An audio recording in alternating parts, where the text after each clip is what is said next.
Bom dia, bom dia! Terça-feira começando hoje, 28 de abril de 2026. Deus abençoe você, seja bem-vindo, seja bem-vinda aqui a esse lugar chamado oração. Terça-feira com T de trabalho e de transmissão do nosso encontro de oração.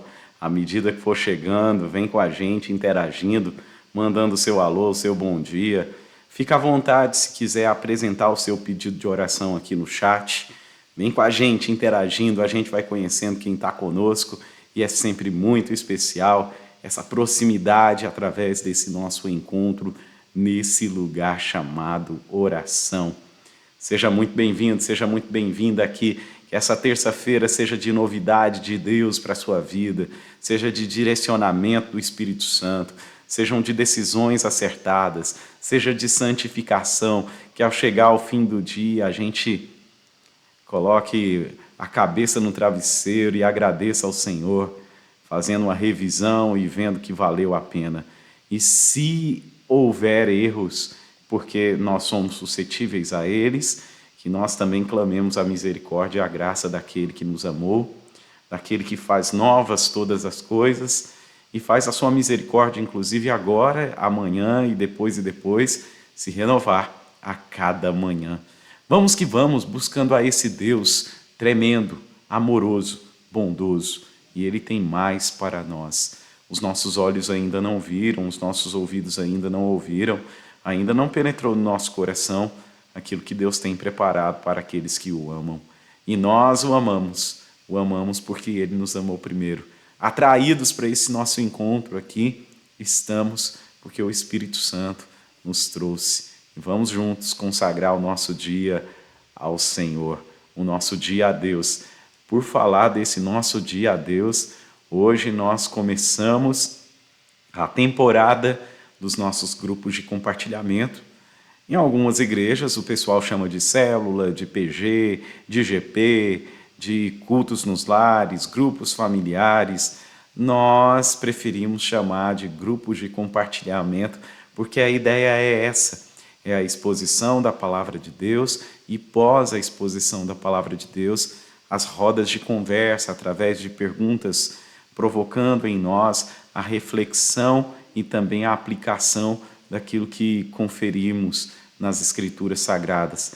Além disso, no final dos nossos grupos de compartilhamento, nós sentamos de dois a dois ou de três, grupos de 3 pessoas e compartilhamos as vivências e também apresentamos uns aos outros pedidos de oração, com o objetivo aí de que cada um esteja orando pelo outro por 5 minutos durante os 7 dias da semana que passam ali do encontro nos grupos de compartilhamento.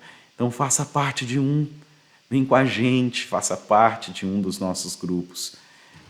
Procure-nos, e se você nos acompanha fora da cidade de Anápolis ou mora um pouco distante do bairro Maracanã, na região central de Anápolis, me procure também, manda um alô aqui no chat, manda um alô para mim no telefone da igreja, que é esse número que está na descrição aqui, na parte de baixo do vídeo, para que a gente possa te inserir num grupo de compartilhamento online e você não ficar de fora desse passo a passo com Jesus que é compartilhado da melhor maneira que nós podemos conferir as Escrituras e estudá-las, que é numa roda de conversa. Vem com a gente, então. Hoje a gente começa essa temporada, serão 7 encontros, 7 semanas, e fecharemos com chave de ouro lá no mês de junho, agradecendo a Deus por tudo que Ele há de proporcionar e fazer em nós através dos grupos de compartilhamento. Vamos que vamos! Nesses dias, melhor dizendo, nós paramos e refletimos no livro de Esther. E Esther, no finalzinho do seu livro, vai mostrar uma reviravolta. Porque outrora Mordecai, o povo judeu, estava sendo oprimido ali e o jogo virou na Pérsia. Deus usou a rainha Esther, ela fez um pedido para o o pedido foi atendido, o povo de Israel foi protegido, mas agora eles saíram da posição de oprimidos e se tornaram opressores. Veja, por exemplo, capítulo 9, verso 15, os judeus de Suzã se reuniram também no dia 14 do mês de Adar e mataram 300 homens em Suzã, porém no despojo não tocaram. Isso aqui vai ser repetido outras 2 vezes. E no português nós temos o superlativo, para falar grandíssimo, poderosíssimo, para falar de uma grandeza. Na língua hebraica eles usavam a repetição 3 vezes, por isso que o profeta Isaías vai dizer: eu vi o Senhor assentado em um alto e sublime trono, e Ele é santo, santo, santo, para dizer santíssimo e para dar ênfase à santidade do Senhor. Por 3 vezes aqui o texto vai dizer: os hebreus não tocaram no despojo. Eles atacaram o pessoal ali em Suzã, mas não tocaram no despojo. Isso dá uma indicativa de que eles conheciam a história de Israel. Certa vez o rei Saul foi para a guerra e ali, sob a orientação de Deus através do profeta Samuel, é que não tocasse em nada dos inimigos, apenas vencesse as batalhas, deveriam vencer a batalha. E o rei Saul foi para a batalha, venceu a batalha e colheu despojos ali daquela região. Então o profeta Samuel foi usado por Deus para dizer que Deus estava rejeitando Saul no trono de Israel. Deus não se agradara do rei Saul, porque o rei Saul tomou os despojos dos inimigos, quando a ordem de Deus era não tomar despojos dos inimigos. Foi semelhante também ao que aconteceu na conquista de Canaã, quando houve a vitória em Jericó, e o Senhor orientou também: não peguem nada de Jericó, e um dos homens de Israel, Acã, acabou colhendo um despojo ali, e isso trouxe consequências gravíssimas para a nação de Israel. O que então a gente vê aqui é que foi proposital quem escreveu o livro de Esther, mostrando por 3 vezes que eles atacaram o pessoal, mas não tocaram ali no despojo da guerra. O cuidado dos judeus no reino da Pérsia revela esse conhecimento da sua própria história. Mas quando a gente vem para o final do livro de Esther, o que me chama a atenção e gera indagações é o fato desse povo que sofria com opressão agora se tornar opressor e a chacina acontecendo. Meditando nesse relato, eu fico a me perguntar algumas coisas e compartilho com você essas perguntas. Por que Esther, uma mulher temente a Deus, pediu para que pessoas que já estavam executadas fossem ainda enforcadas? Por que os judeus não se apropriaram dos bens, mas não hesitaram em executar milhares de pessoas? É possível alguém conhecer e respeitar a palavra de Deus e ainda ser atropelado pelo desejo de vingança? E por que obedecemos a Deus apenas em parte? Como nós tendemos a ser seletivos na obediência a Deus? Fato, e aí eu olho para mim agora e me pergunto: será que eu sou incapaz de obedecer a Deus de forma integral? E quando eu olho para essas pessoas aqui, para Esther, no final do livro, e todo esse ataque, toda essa reviravolta, toda essa matança, eu me lembro que eu não sou melhor do que essas pessoas aqui no livro de Esther. Pois, como o apóstolo Paulo, eu sei que em mim, na minha carne, não habita bem nenhum. Se alguma coisa boa está em mim, isso é Deus. Agora as coisas ruins, isso é Rony. O bem que está em mim fazer, eu só faço a partir do Senhor. Então eu peço a Deus que, ao olhar para essa história, no finalzinho do livro de Esther, que o Senhor me ajude a não ser dominado pelo mal, e que o Espírito Santo, que tanto me proporciona consolações, também me corrija, me endireite o caminho e me leve a ser livre de corresponder os males que já experimentei em vida ou posso vir ainda experimentar, de corresponder com o mal. Que Deus me livre de eu me tornar uma pessoa maldosa, e se já me tornei, que o Senhor me liberte disso. Vamos orar então? Vamos falar com Deus? Bondoso Deus, Pai das luzes, Senhor amável, em cuja presença nós estamos e vivemos, nós reconhecemos que as vitórias em nossa vida provêm do Senhor. Tudo é do Senhor, nosso Deus e Pai. Toda honra, toda glória é do Senhor a vitória que é alcançada em nossa vida. Se nós somos fracos, pecadores, maior é o Senhor, com a Tua misericórdia, com a Tua graça, com o Teu perdão, com a Tua restauração. Nós viemos a Ti reconhecendo o quanto somos pendentes ao pecado, Deus. O quanto o pecado que de perto nos assedia pode vir nos arrastar para longe do Senhor.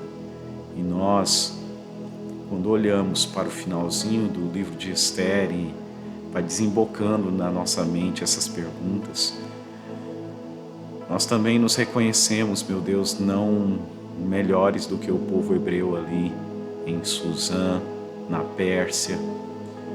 Então te pedimos que limpa o nosso coração, que tira de nós todo o sentimento de vingança, toda a vontade da gente provar o nosso valor pelas conquistas e pelas realizações. Paizinho querido, o Teu perdão é maior do que os nossos pecados.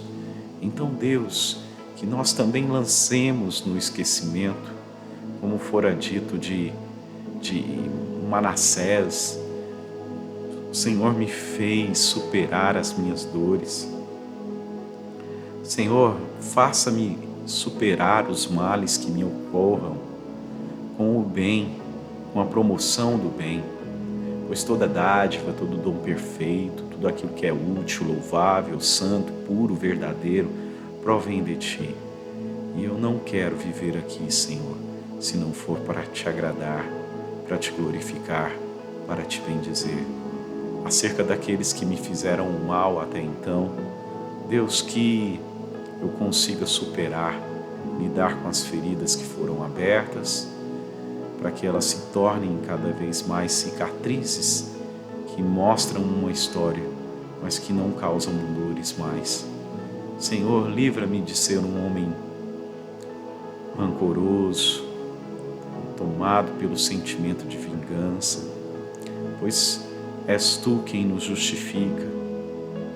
Nem Satanás consegue a acusação contra os eleitos do Senhor. E sim, meu Deus, não sou perfeito, muito pelo contrário. Sou o maior dos pecadores. Entre os irmãos que oram nessa hora, eu sou o mais carente da Tua misericórdia, Pai. Eu peço a Ti que me ajude, Deus. Me ajude a superar as minhas misérias, o meu pendor ao mal. Ajuda-me, Senhor, a melhorar como homem, como pai de família, como esposo, como pastor de uma igreja evangélica, como profissional da área da música. E assim peço junto dos meus irmãos, nos ajude a ser segundo o Teu coração. Limpa-nos de tudo aquilo que não Te agrada. Restaura o nosso ser para o louvor da Tua glória e para que a Tua graça sobre graça seja manifesta não somente em nossa vida, nos tornando beneficiários, como também através da nossa vida, abençoando a tantos. É nesse clamor, Deus, que nós suplicamos o Teu perdão. Pedimos a Ti, Senhor, o Teu socorro, o Teu auxílio nas questões inerentes às finanças, trabalhos, negócios, saúde física, saúde psíquica, emocional, relacionamentos no lar, a tua proteção e provisão na nossa casa, sobre nós, sobre os nossos entes queridos, quer sejam os filhos, os pais, os irmãos, o esposo, a esposa, os avós, os tios, os primos. Também consagramos com amor e honra a vida da igreja e pedimos que tu avive a tua obra, Senhor.